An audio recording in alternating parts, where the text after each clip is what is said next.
दोस्तों यार, ये तो बात मानोगे तुम लोग कि भाई हमारी कोई बहुत सी ऐसी बातें जो हमारी समझ में नहीं आती। दुनिया में ऐसे ऐसे फैक्ट्स हैं। अभी मैं पढ़ रहा था कि भाई वो जो एक मुर्गी होगी कोई, वो बगैर सर के 18 महीने ज़िंदा रही। मेरी समझ में नहीं आया। इसी तरह से ये समझ में नहीं आता कि अगर टमाटर फल है और सब्जी नहीं है तो फिर हांडी में क्यों डाला जाता है। ये भी समझ में नहीं आता कि वीनस का एक दिन जो है उसके 1 साल से बड़ा कैसे हो गया।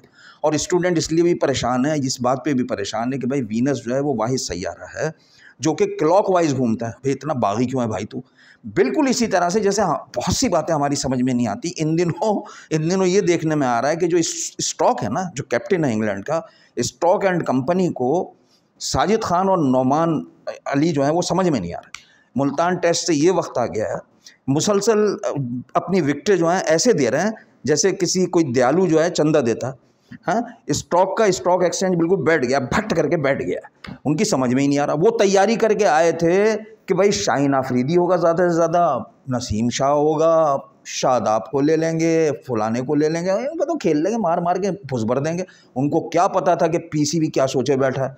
जैसे ही वो आए हैं उसके दूसरे टेस्ट में उन्होंने थैला खोला, जंजीर खोली और दो जो है ना, दो मैं आज कहते हैं यानी कि दो जो है साजिद और नौमान छोड़ दिए उनके ऊपर और उन्होंने कर दी ऐसी की तैसी इनकी।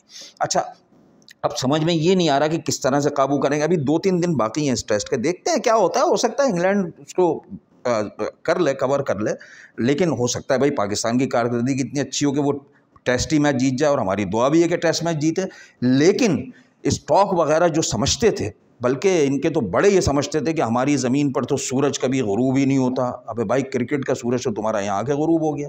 यानी अगर अचानक तुम पर कोई ऐसे स्ट्रेंजर किस्म के बॉलर छोड़ दिया है, तुम तो खेल ही नहीं सकते यार। मतलब ना रूट खेल पा रहा है ना कुछ खेल पा रहा है। एक उन्होंने वो अब ये अफसोस कर रहे हैं इस बात का कि भाई हैरी ब्रूक वगैरह ने 300 वगैरह मार के इनको जो है ना अलर्ट कर दिया था, जिसकी वजह से वरना अगर कम स्कोर पर भी उनको हरा देते, कुछ ना करते ज़्यादा, तो शायद वो उन्हीं बॉलर्स को खिला रहे होते, उन्हीं को सब कुछ इस्तेमाल कर रहे होते, तो हम आराम से ये सीरीज़ जीत जाते। लेकिन ऐसा हुआ नहीं। बिल्कुल ही ड्रास्टिकली चेंज कर दिया उठा के पीसीबी ने। वेल डन, बहुत अच्छे, बहुत ज़बरदस्त काम हो रहा है। और दूसरी जो खबर है वो ये है कि मुराद अली शाह जो कि चीफ मिनिस्टर हैं सिंध के, उन्होंने अर्जेंटाइन की आई हुई एक फ़ुटबॉल टीम को लियारी आने की दावत दी है। लियारी में कम से कम जो खबर मैंने पढ़ी उसमें 178 किस्म के क्लब हैं फ़ुटबॉल के। तो वो कह रहे हैं कि भाई अर्जेंटाइन वाले जो है ना इनको आकर सिखाएंगे। समझ में नहीं आ रहा भाई क्या सिखाएंगे। मुझे तो ऐसा लग रहा है कि जब वो अर्जेंटाइन वापस जाएंगे तो वो यही हो रहा होगा, अड़े अड़े हमारा बारी है, तुम कहाँ से आ गए, अड़े हम खेलेगा। वो मैसी से भी इसी तरह बोल रहे होंगे। कुछ समझ में नहीं आ रहा कि वो यहाँ क्या सीखेंगे। भाई मुराद अली शाह साहब, अगर सिखवाना ही है ना तो उससे पहले फ़ुटबॉल फेडरेशन के मसाइल हल कर दें। फीफा आपको पसंद ही नहीं करता यार।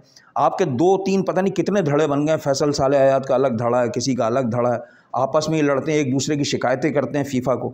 तो फीफा जो है वो कभी इनको, मेरा ख्याल है शायद प्री क्वालिफाइंग राउंड तो खेलते हैं, क्वालिफाइंग राउंड तक की नौबत ही नहीं आती। यानी एक से एक टैलेंट ज़ाया हो गया फुटबॉल का, इसी तरह से हॉकी का। स्पोर्ट्स जो है वो बर्बाद किया है इन सब लोगों ने मिल कि भाई ये ग्रुपिंग तो ख़त्म कर दो ना कम से कम फुटबॉल की। फिर अर्जेंटाइन वालों को भी सिखाओ। उससे पहले रोनाल्डिनो आया था, वो भी कुछ सिखा कर गया था, कुछ टिप दे कर गया था। लेकिन क्या फ़ायदा इन टिप्स का, क्या फ़ायदा क्या है, मुझे आप ये बताएं ना। मुराद अली शाह साहब, आप ये बताएं। पहले आप विफाक से बात करें कुछ कि भाई ये फ़ुटबॉल की फेडरेशन को बिठाएं, इनके आपस के झगड़े ख़त्म करें, ताकि फ़ीफ़ा की जो कंसंट्रेशन है वो इस तरफ हो कि भाई हाँ यहाँ भी फ़ुटबॉल हो सकती है। फिर आप सिखाने के लिए किसी को भी बुलाएं, वो सिखाएगा और बहुत अच्छा होगा। सो आगे देखते हैं क्या होता है। देखते हैं कल टेस्ट किस करवट बैठता है। अभी तो 3 खिलाड़ी आउट हुए हैं, देखते हैं क्या होता है। Okay, bye.